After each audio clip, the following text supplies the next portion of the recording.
then. A very happy 25th of July to everybody. This is the final service that we will be doing this way, where we have pre-recorded services and post-service discussion beginning August 1st, which is next Sunday, depending on when you're viewing this. We will be back to live services. So just some housekeeping. Live services will be recorded and posted to YouTube, hopefully on Sunday. The post-service discussion tentatively is moved to Tuesday evenings, 6:30 to 7:30. That would be Pacific time. So hopefully the transition won't be too confusing for everybody, but welcome to this post-service discussion where we're talking about my service, which I was able to self-indulge and talk about one of my favorite subjects, Star Trek, but mythology, hopefully, in general. So thank you to everybody who's here to discuss. We didn't get a queue going before starting recording, but maybe somebody would like to go first. I'm thinking. But I would just like to give my premise of my experience. I grew up watching my dad watch Star Trek. My dad was a very learned man, a big voracious reader. And I think part of my problem was that I couldn't wrap my head around all the layers. And to me, on the surface, it just was annoying. It means that he was monopolizing the TV is basically what the problem was. One TV. Right. And I really regret that. And then meeting Joe, he was really into it. And I thought there's got to be something about it, but I have not been able to get myself into it. But listening to your service gave me a paradigm from which to work. And I appreciate that. Oh, very cool. So that will help me when I have some time to delve into it. But I knew it was really fascinating. I knew it broke all kinds of mores and so it was social. It was social statements. It was happening right in front of our eyes. And then those clips, I hadn't realized it, because I hadn't watched everything. But my goodness, the foreshadowing of life. And I mean, it's brilliant. It's absolutely brilliant. And I can see now, knowing my dad as I did, why he really was into it. My mother just thought it was the most silly thing, because she wasn't a student at all. Right. But I was mainly concerned that he was taking over the TV, and I had other things I wanted to watch. Fair enough. Yeah, and especially at a time where there was, we're so spoiled now, where we have as many TVs and as many computers as we want. Yeah, we're one TV in the den. It was Dad's TV. That time. Yeah. Well, I mean, and there is, I guess, kind of like an entry fee. You do have to, for something that is serialized. There's a time commitment to it, and if you're not willing to make that initial time commitment, it's easy to see why it would be just kind of like this superfluous, TV show, on television. I guess what's interesting to me about these kinds of like serialized TV shows is the writers. The vast majority of them are actually deeply educated people, so these are people, who have been through like writing school and college, and they've studied Aristotle's The Poetics, and they've studied, mythology and what makes, Joseph Campbell and all of that stuff. And, and yet they're able to distill it into a formula where you don't have to have the background that they do. But every once in a while you can see that kind of like, that I guess that the embryos of like the classic storytelling come through, so we've also been joined by Julianne. So Julianne, welcome. Good morning. Good morning. I think Laleen, I think I saw your hand up. Well, I had a different comment that I'll make later, but I was going to just sort of tell on myself about how nerdy. Yeah. I truly am. I was a kind of a 60s revolutionary, SDS, Democratic Party. I went out and bought a TV set so I could watch Star Trek. Oh. And in college, my roommate and I had a thing about how homework, no matter what, stopped at 11 o'clock so we could watch Star Trek. Oh, wow. And the tradition continued, even though the shows might have changed. Right. When my son Eric was living with me and he was in school, and school homework stopped at 11 o'clock, and he and I watched whatever Star Trek was at that point. And Right. since he didn't have all of the history, we could manage to catch some of the back ones that he might have missed so that he would have history. And life went on, and I could honestly say that I have never, I know of, missed a Star Trek, Really? including the all-day marathon in Westwood of all of the movies shown on the same Oh. day. Wow. Oh, fun. Gave me a t-shirt that I treasure so much. It looks as new as the day I got it because I don't want to wear it out, but I may wear it. I may wear it. You should have had it on today. Yeah. I've worn it today. Yes. Yeah. It would have been the right day for that. Right. Yeah. So that's the height in my book of nerdyism about Yeah. a particular thing. And and if anyone else has that level of nerdiness, I'd really love to hear about it because we could have great Star Trek reruns and we could start the whole thing over. Hey, well, I'm in. I'm all for it. No, actually, that's interesting because when I was in college, that's when Deep Space Nine was running, and so my girlfriend in college, whatever we were doing, we knew that we had to be in front of the television at 9 o'clock on Tuesday night because that's when Deep Space Nine was on. And I thought, Avery Brooks was, I still like, he's my favorite performer in the series or in the franchise, but I was just in love with his character and the story, and so I understand that ritual. So yeah. Okay, so Julianne had her hand up, and then we'll go to JC, then Paul. I'm going to admit to something. As usual, I had 2% of my brain engaged with the YouTube video this morning, and I was doing something else and then something else in the background. And I heard, I realized later that you said Cardassian, Yeah. but I heard Kardashian. Right. And I said out loud, Uh-huh. Michael, you have really lost the plot this time. So, and actually it was I who had lost the plot. So. Yeah. That's funny. Okay, wait. Let's see. There was a meme. Oh, okay, wait, I gotta screen share because this is just, yeah, there you go. Just because this is too good not to share. Okay, there we go. Right. It's loading. It's Oh, good. There's, you're not the only one. Oh, that's great. Wait, so this one, and this is very unfirst principle. I apologize for being very unfirst principle, but it says spot the difference. One of them is an evil, cold-blooded reptilian empire. The other is from Star Trek. So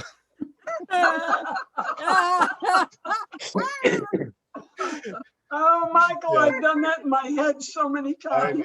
know. Yeah. No, I Tisk. yes. That when Keeping Up with the Kardashians came out, that's what all of us fans thought. So Alien spinoff. yeah, I know. I hear you. Well, thank you for keeping me on track then, Julianne.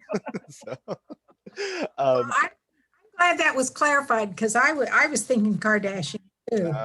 well, no, okay, all right, fair enough. That just goes to show, that kind of like automatic association of what is dominant in our culture, what is dominant in our Exactly. media. And you know, and when what is that, reality television, which, you know, reality television is very poorly named, but you know, when reality television came out and the big you know, cultural shift that brought with us, you know, it's just evidence of like where the mind goes, you know, in those instances. So JC.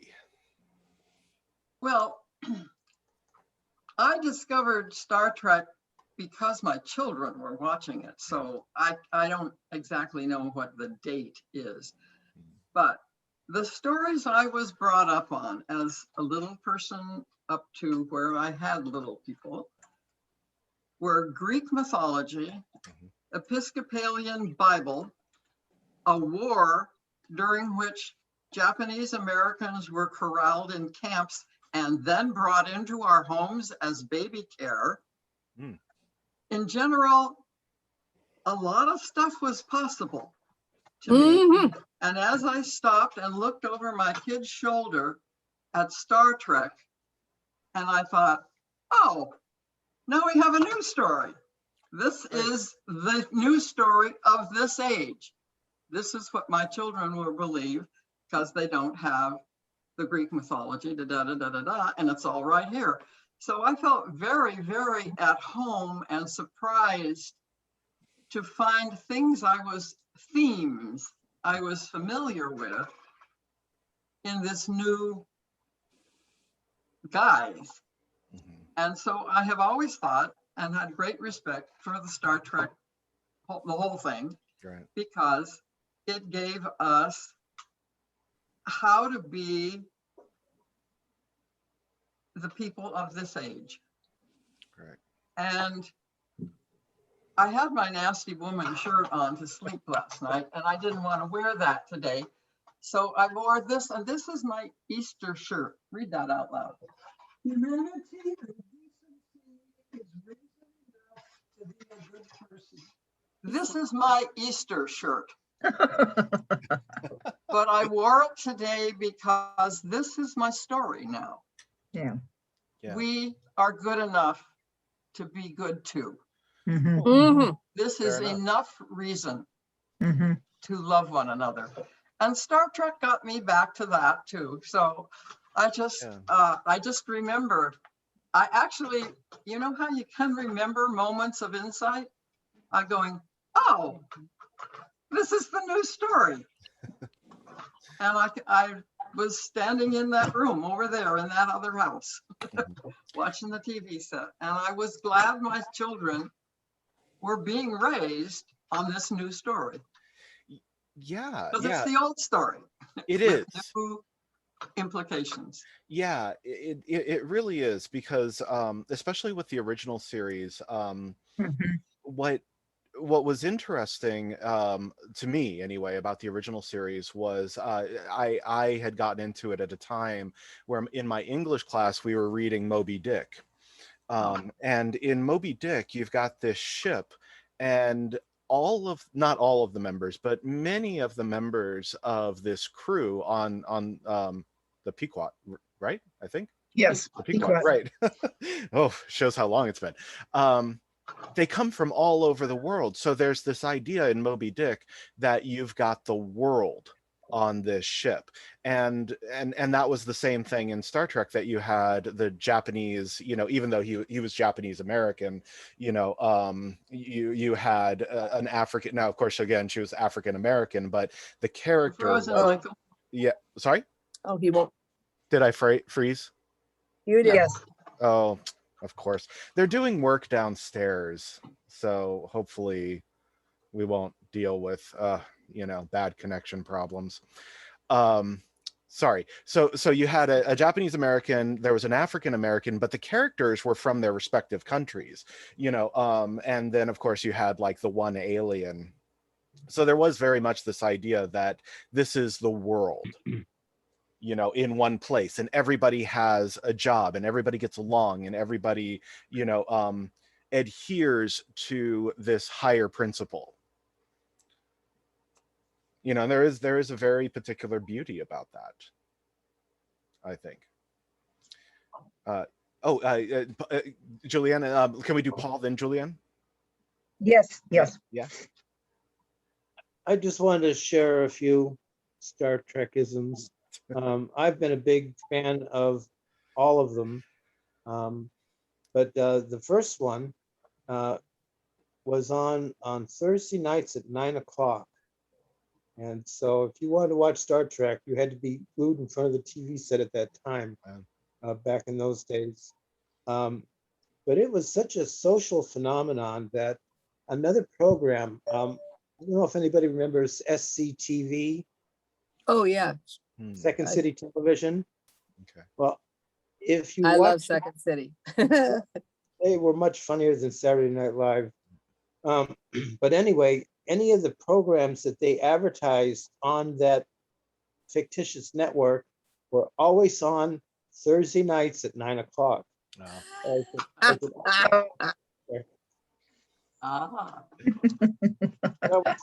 I always got a little chuckle whenever they'd say, this hunting the great outdoors, Thursday nights at 9 o'clock. Right. So then you had to make a choice of There was no recording of anything. we are Remember when the whole world would stop when there was a program on that the whole world, I mean, the whole country watched? I mean, it was sort of a neat experience, that I think. that's so true. Like I remember before, okay, so when you had to go to the video store if you wanted to watch a movie. So yeah, Paul, maybe you can identify with this, and so you were limited as to what you had access to, but that limitation forced you to take a chance on Mhm. a movie or something that you might not normally, but because that was the only option, you gave it a shot. Now in the days of whatever I want, I can have entertainment wise whenever I want it. I get the feeling that people are just they kind of like stay inside of this cultural bubble, Froze again, Michael. Geez, I'm sorry, am I back? Yes, Okay. it's very lovely pose you made. I could take a photograph. Yeah, well, hopefully it'll be But recorded. we got the point. Good. Julianne. I just wanted to comment that I still remember one of the Star Trek original episodes that dealt with a warring planet, and the two sides had faces, black and white, on opposite sides. Yep. And it was a profound lesson, very young, in racism. And I remember watching that in that moment and feeling, isn't this stupid? These people are so stupid. Don't they see? And that has always stayed with me. Right. That was, and there were some really, really powerful moments. Oh yeah, there it is. Yeah. Yes. And if I remember correctly, the episode, they're like, what's the problem? Like, why and they're like, don't you see? There's he has black on the right side. Yeah. There was very frequent racial commentary, something that Star Trek has the privilege of being, was the first interracial, well, we think first interracial kiss on screen, Right. between Kirk and I do remember Uhura. that. Yeah. And I was watching that scene on YouTube. I had such a hard time choosing which scene, and the sermon still ended up being short of a half hour, so I apologize for that. But I had such a hard time selecting, and that was one of the things I was thinking about. And what is hilarious is if you go to the YouTube channel, there is no shortage of women who are just like screaming through their keys, just kiss her already. They thought that there's this like idea that the Kirk Uhura kiss was intensely erotic for some people. But also it and again, I don't know if it was Ellen or Star Trek Deep Space Nine, but the first lesbian kiss, the first two women kissing, it also has that distinction as well. So it seems like breaking those kind of social mores seem. Oh dear. No, not again. Again? Yeah, I'm sorry, Michael. Please. It's just bad luck today. Yeah. It's okay, because you come back within an instant. It's not like you Okay. freeze for a long time. It's just, All right. Okay. That's good. we know who you are. Go ahead, Laleen.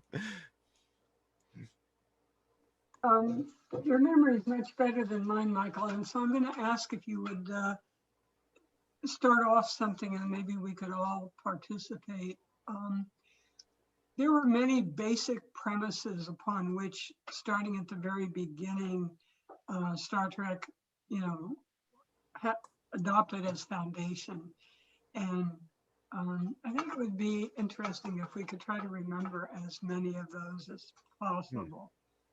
I would start off, for example, of landing on a new world or encountering a new people. There was the do nothing to change, leave this world without your footprint.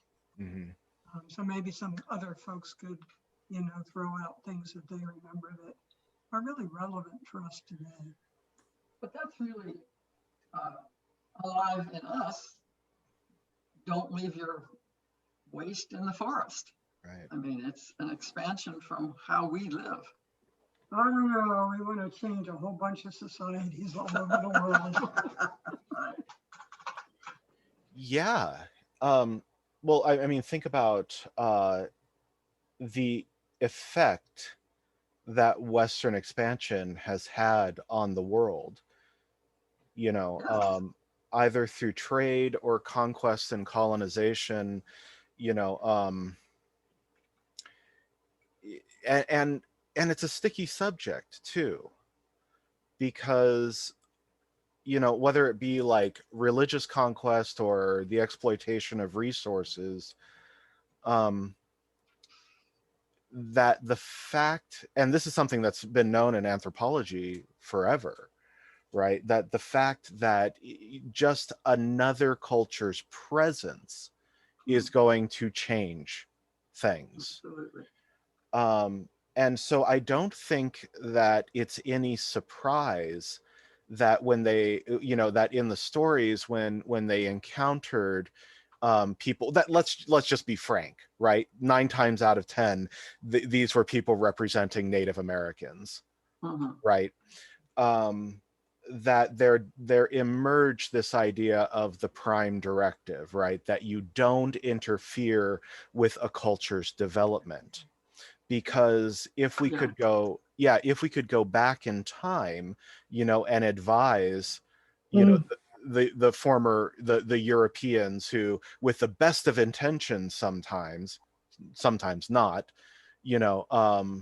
went into other areas of the world, that to do so carefully, to do so with a deep reverence for what you are doing. And I think that history would have turned out much different, much more differently if that had been the case, and so it's through science fiction or through these stories that you're able to see examples like that.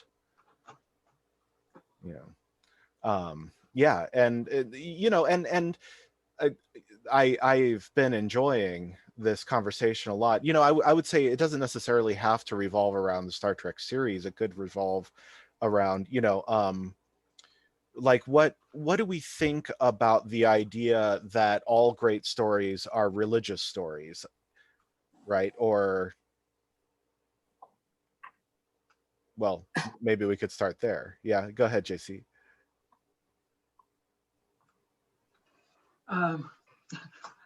My mouth is forming various ways to start this answer. Yeah.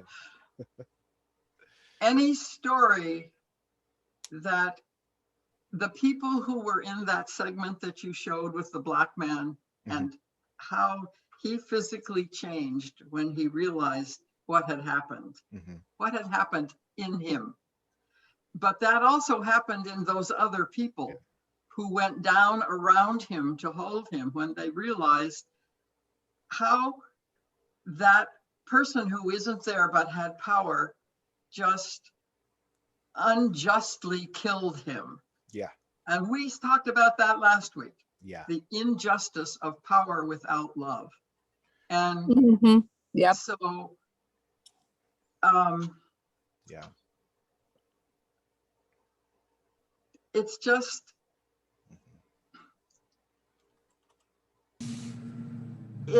if it changes your knowing of what is, it has done the thing. Because then you have to figure out, oh, now that I know that, how do I live with it? So when we brought the teenagers of the Japanese American families in Seattle into when our mothers brought those girls into our homes to take care of us and to live in our homes and send back ridiculous amounts of money. I mean, none of this dollar an hour stuff. We were supporting their families.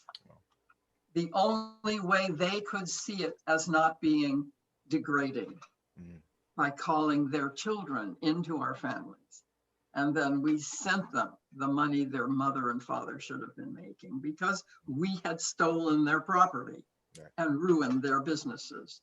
And there was a deep feeling in me, however ever I was old in 1945, that we've screwed ourselves. We aren't those people. If we're not those people, we have to do something to prove it. I guess that's where I was going. Yeah. If you're a new person, you have to do something to show that. Right. Do you feel like that is in and of itself a spiritual act? For me, it was. Right. As a child, it truly was. But yesterday, I was watching the Olympics, and they raised that red circle flag. And I said, whoa, that's not dead in me. No. I need to do something there. But that we helped the Japanese Americans. And my father had a story from his psychiatric practice. Yes, they really were putting pressure on Japanese Americans by harm to their families in Japan. And his patients were dealing with that. So he gave me an awareness a lot of other people wouldn't have. So to me, it has been spiritual. Yeah. Yeah. And if I'm I not let a lot of stuff in to my spirit that maybe isn't called spiritual to other people. Well, that's very deep, though. That's really how many people saw that level. I mean, the average American did not go there. Oh, They did I don't know. I would like to believe that even if it wasn't immediate, that people understood the injustice of that. But at the time, it was, from what I just remember, as a little girl. Right. I mean, I was aware. I wasn't. But I just remember the feeling of this helplessness. But this is over history, over time. It's What is true. every person? I mean, all of history is full of groups of people fighting to take over other people, to impose their will upon them. What did we do in our great American expansion, our manifest destiny? We came through and we took all the land from the indigenous. I mean, it's just repeats.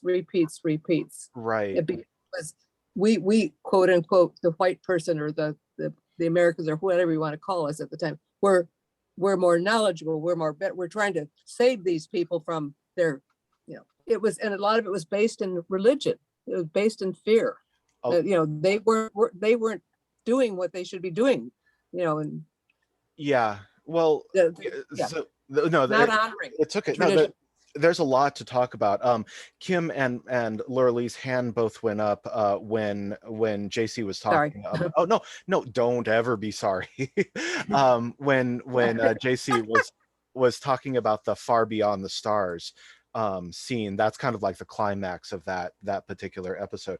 It's important, to note that while he didn't write it, Avery Brooks, the man who played Cisco, directed that episode. And if you ask, if you ask Deep Space Nine fans, what is your favorite episode? They will almost always say Far Beyond the Stars, just because of the power of that. And the cast, I was watching an interview with them, and the cast say that when Avery Brooks fell down, because he's just demoralized and defeated over this whole thing, that he stayed in that crunched up sobbing pose, for well after the director had yelled cut, that it was such a dramatic or traumatic, we could say, experience for him. And he's a fascinating man. I could talk forever about Avery Brooks. He's kind of a hero of mine. But yeah, Laura Lee. I have two comments that see if my brain can handle both of them. First of all, I really appreciated your talk today. It shows how deep your thoughts are, and how I am not a deep philosopher, I don't think, anyway. I really I don't remember watching Star Trek that much. Of course I was busy doing other things, but the point that I wanted to bring out after hearing what Martha had to say was we lived in Japan for 4 years after, for 4 years. And the thing that struck me so much about the people in our little community there, and I should say wherever we went, people were in total awe and admiration of the American people. And the reason being is at the end of World War II, or prior to the end of World War II, when we basically conquered Japan, MacArthur and the different leaders saved all of the treasures that they could find that meant so much to the Japanese people, and they returned all of that to them. Then they also, the Japanese people were so grateful because in their society, in their culture, if you were conquered, you were enslaved. And we had no desire to do that. In Japan, now in the United States, we locked them all up, and that was tragic. But in Japan, to the Japanese people, we were their saviors because we returned their culture to them and basically encouraged their culture to thrive. And it was eye-opening to me. Because people would just, they'd give us the courtesy bow. They did, they were so respectful to us, and it was an experience I'll never forget. And of course, go ahead, Michael. Yeah, no, it's interesting, of course, like history is never black and white, and so while so the Americans bombing Japan, making the American military still does this, making a concerted effort not to bomb historical areas or religious areas, that there are rules of engagement that not every culture in the history of the world has adhered to. To the credit of the Americans, I right. Hate that. It's true. And it's like war sucks, but thank God, for for those rules of engagement.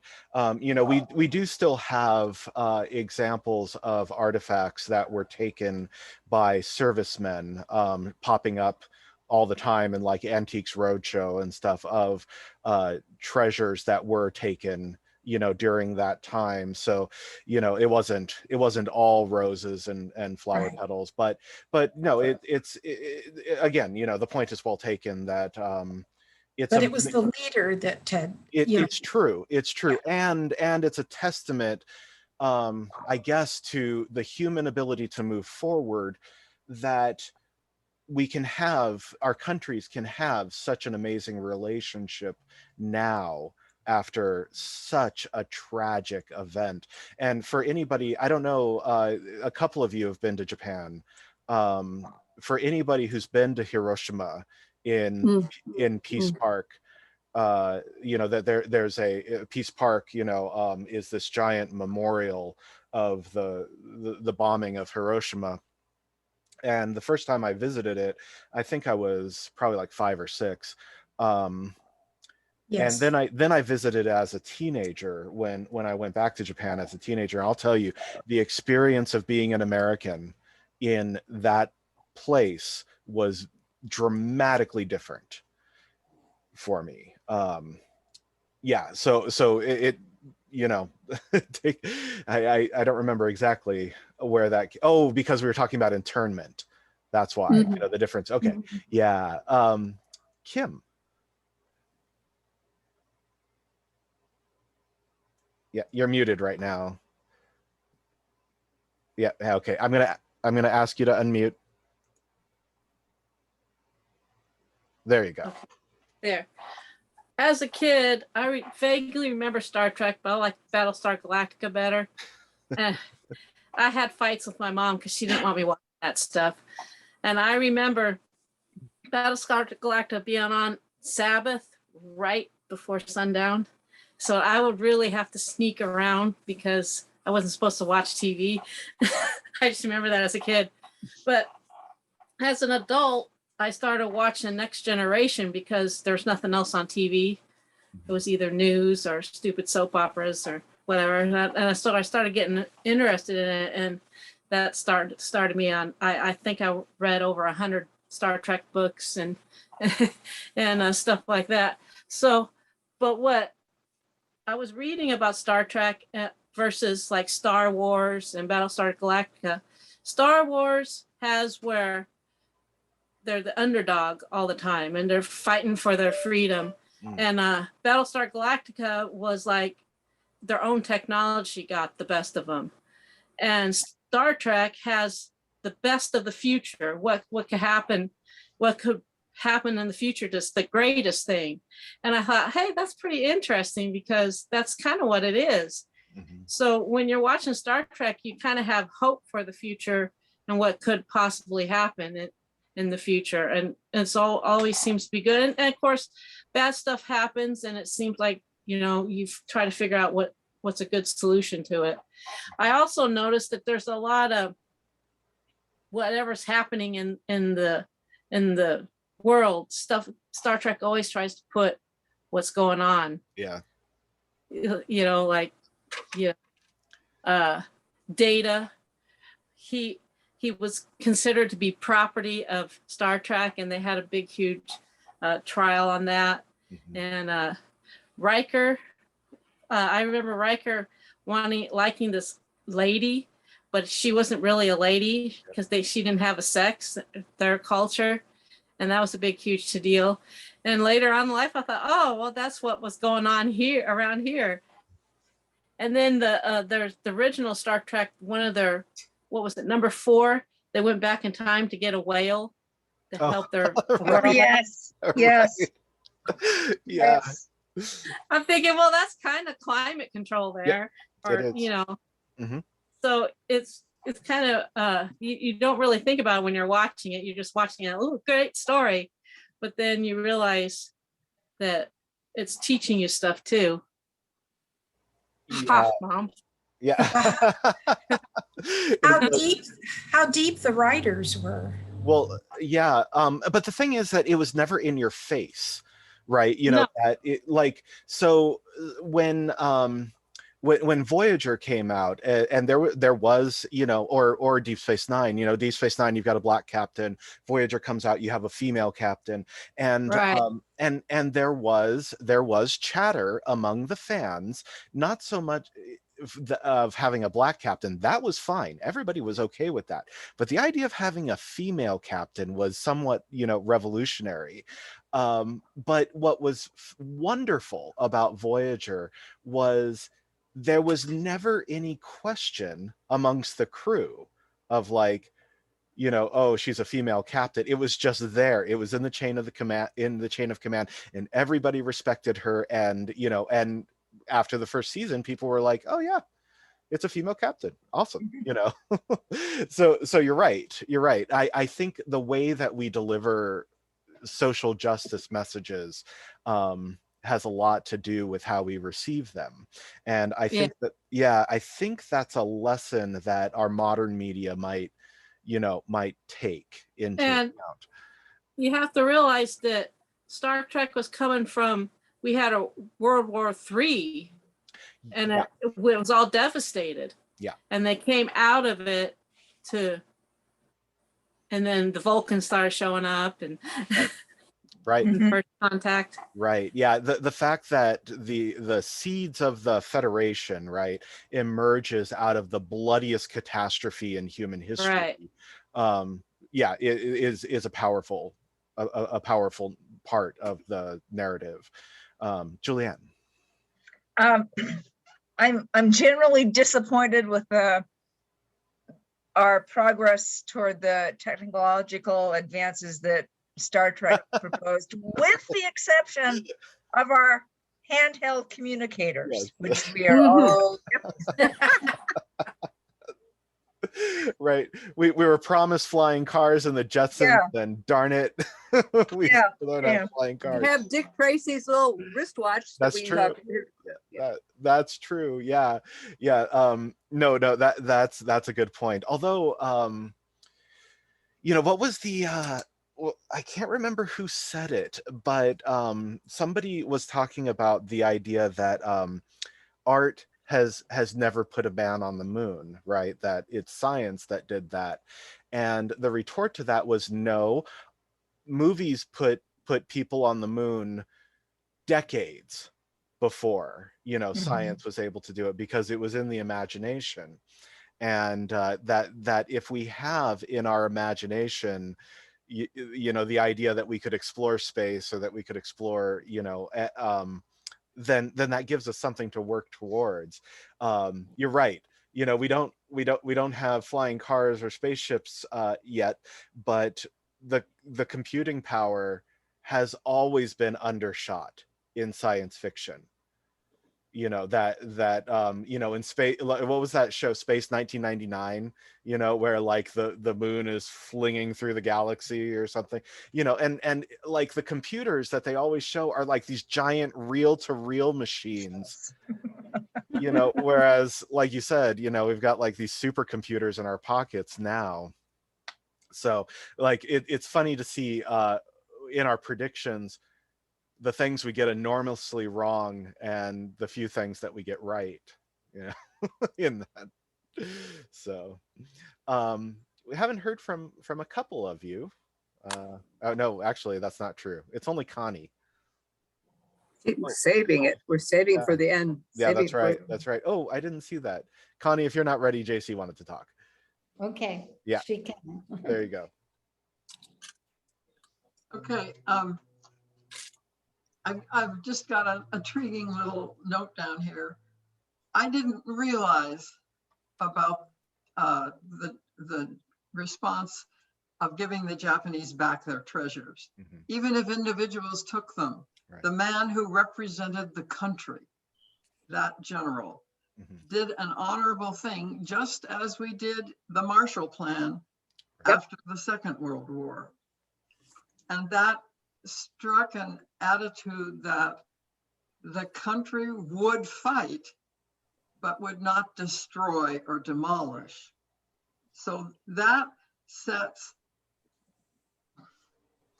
that business of power with honor is different than power that destroys.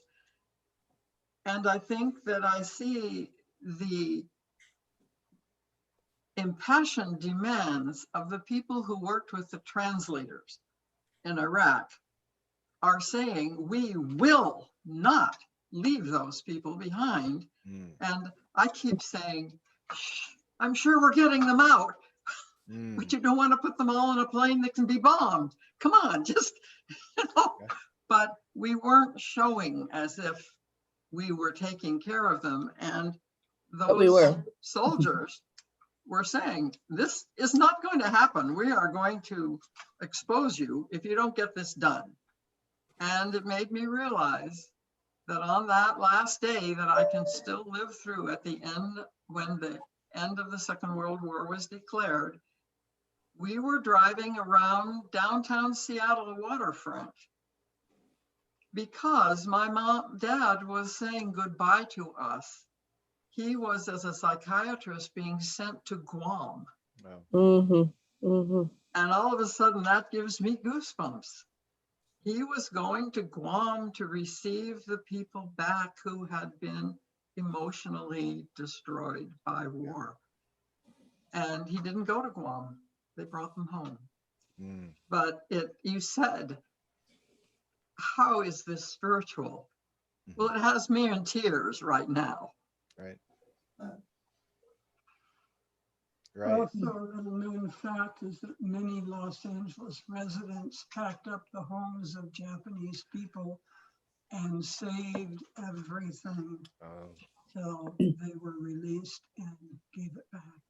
okay. Those stories are real stories. That's true. Yeah. Martha.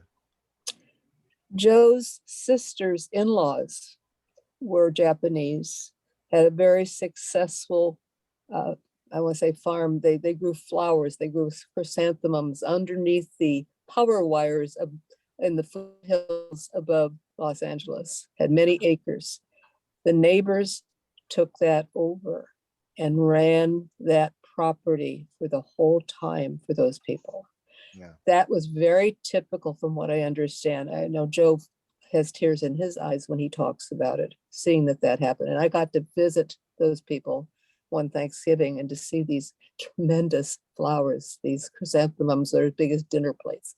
But that was the kind of thing that people did. Of course, where I was in Chicago, I didn't see that because we didn't have Japanese Americans in Chicago. It was mostly people on the West Coast. So those things did happen. Yeah. Yeah. And, you know, it does show the goodness of the American people. Yeah. Well, and people, right? The fact that tragedy has the potential to bring out the best in people. That's You right. know, and we saw evidence of that. You know, I remember when the UCC shooting happened, or when, you know, the Las Vegas shooting happened, that the way that people were able to assemble and deliver goods or comfort, or, you know, whatever people needed, it was really inspiring. And yeah, JC, you know, like the fact that you can get emotional about it, the fact that, you know, we can tear up over thinking about this beautiful expression of compassion when it happens, to me, that's evidence for the divine, Yes. right? In my opinion, you know. And so the fact that that even if the government is instituting something wrong, like what happened with the internment, the idea that people of conscience could create a refuge or be their own force for good, is something that's deeply inspiring. Yeah, and I remember, Martha, the stories all over Seattle. But I don't think they've ever been gathered and published. Maybe this particular time of our country's life, we need to particularly have these stories even out our national conscience, that, you know, given a real reason, many people will put their whole lives, involve their whole lives in maintaining something real to them. There you Never go. been discussed because for so many years we've hidden our shame. You know, we've never even put in the history books that we interned people or had concentration camps. I remember in high school, we were having history and they were talking about the Jews. And I said, what do you mean? We had concentration camps in the United States. I remember my neighbors disappearing in Los Angeles. I was in Kansas City in school and nobody believed me. And the history teacher immediately ended that conversation. That's too bad. I also wanted to say that, you know, if we bring things closer to now, a whole lot of us have talked with each other and during the COVID shutdown, those who could afford it have done some major, incredible tipping so that those who kept on working and were not collecting unemployment, but you know, the amount of customers was severely, you know, cut, could still be able to at least maintain some sort of minimum wage. And I know among lots of seniors I know, we just kept talking about it with everybody else, you know, tip as much as you can, triple, quadruple, whatever, you know, you can do. Yeah. And Yeah. we all talked over Connie and I'm sorry, Connie. It's okay. Yeah. Yeah. No, those are good reminders. Yeah. Connie, oh yeah, go ahead.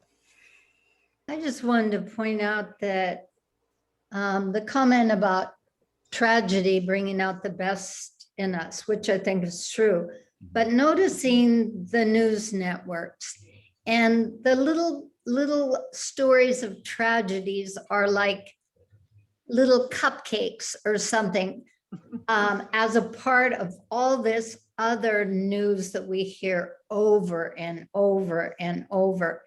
And I think that's a pretty important thing to look at.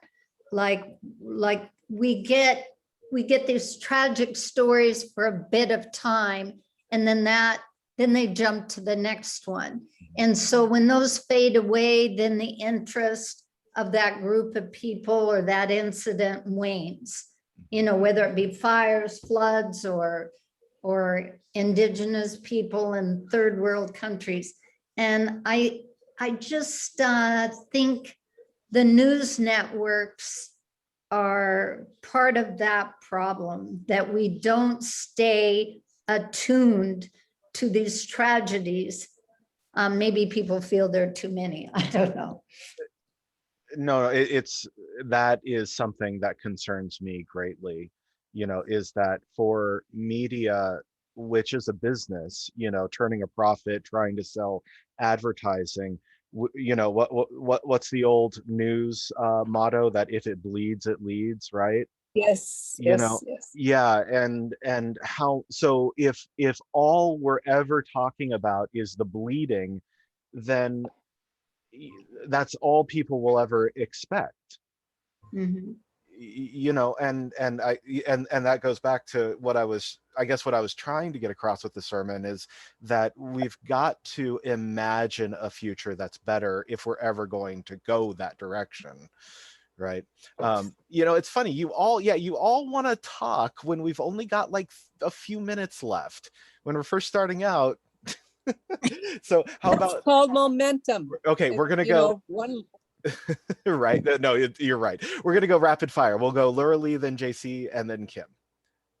Okay, I just wanted to point out that I am a true American by heart, as well as a UUU member, that I believe our government, our culture, our people are not, what's the word, aggressors. We do not want to conquer the world and make it into a nation.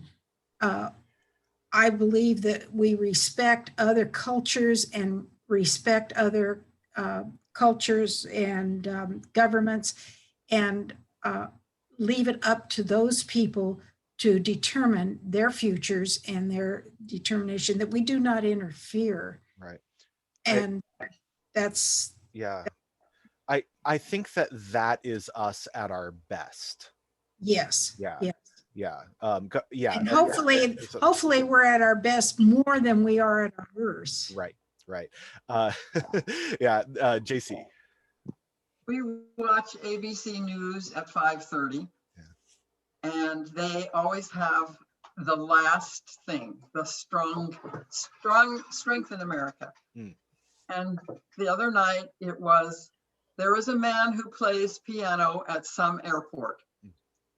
And then he spends the night on dialysis. Oh. And he comes back in the morning and plays for people. And somebody stopped and talked to him, somebody who is used to being listened to, and found that out. And he said, oh, for crying out loud. In other words, he didn't have insurance, he couldn't afford it, so he was on dialysis. Hundreds of thousands of dollars are now in that piano player's account. And he will have what he needs in health. And that's because that particular station makes that a point. Mhm. They find things like that, so the people send them the things like that, so that they make it, and people ask, how is he doing? Yep. You know, this country who listens to ABC will know when that man is being helped, because hundreds of thousands of people have sent money. I love it. You can use power for good. Yeah. Mhm. The power of the media can be good. And Kim, I think Kim will get the last word. Well, I was just wondering what everyone's favorite Star Trek was. Series My- episode that Mine was when, I don't remember the episodes, but it's when Major Kira and Golden Top were doing stuff together. Mhm. And he was like all sweet towards her, and she was like about ready to punch his nose. Yep. I thought, why did they let her punch him a little bit? Yeah, well, yeah, there's a wonderful scene where he sits on a cactus and Oh yeah, yeah, yeah. that was hilarious. Well, And maybe she rips it out of him. Mhm. Yep. Yeah. Well, that conversation would probably last into tomorrow if we started talking about favorite episodes. So maybe we'll do that in coffee hour next week when we will be together. And frankly, friends and congregation, I cannot wait for that. I look forward to Finally. yeah. I deeply look forward to seeing all of you in person next week, August 1st, with Reverend Donna Smith giving the sermon. So It's going to be celebrated. good times. Yep. So Thank you. Thank you so much, Michael. yes, have Bye. a Bye, beautiful Michael. Sunday. Take care. Yeah. Oh, Hey, Ray.